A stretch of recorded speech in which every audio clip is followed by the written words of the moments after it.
Well, if you thought flight delays were already bad, things are about to get worse. Doug Luzader has more on a plan to cut flights by 10%. Is the U.S. air system nearing a breaking point? With delays stacking up, the FAA says there is no choice. With fewer air traffic controllers showing up to work, something has to give. I'm not aware in my 35-year history in the aviation market where we've had a situation where we're taking these kind of measures. Starting tomorrow, the FAA will start reducing the number of flights, ultimately by 10% across the country in what they call high-volume markets.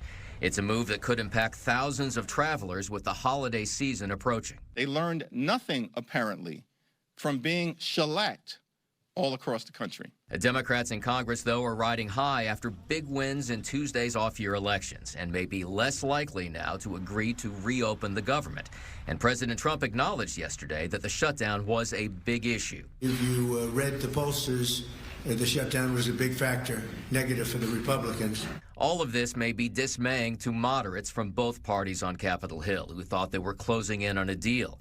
Many Democrats are torn, the left wing pushing to hold out, while labor unions and other groups call for them to back a temporary funding deal, all revealing clear tension. Of course, there's a division within the Democratic Party. There's no secret to anybody here.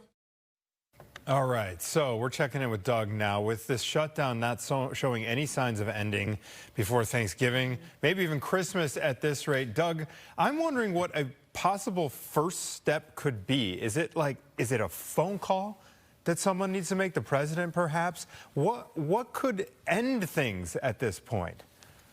Well, there were talks underway among moderates, and maybe there still are, and there seemed to be this feeling before Tuesday that they were closing in on a deal. There was some talk about maybe having something worked out by Friday.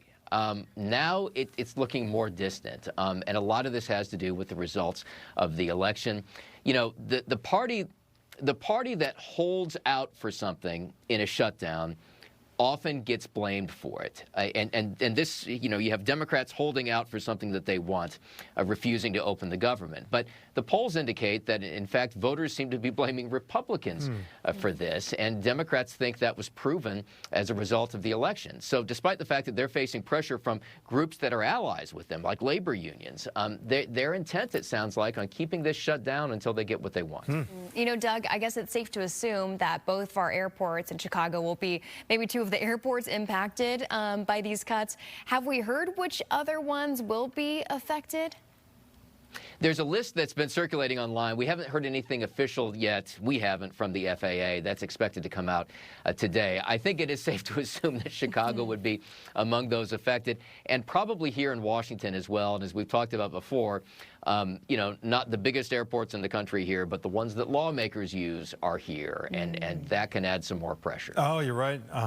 That makes sense, Doug. Thank you, sir. We'll check back in.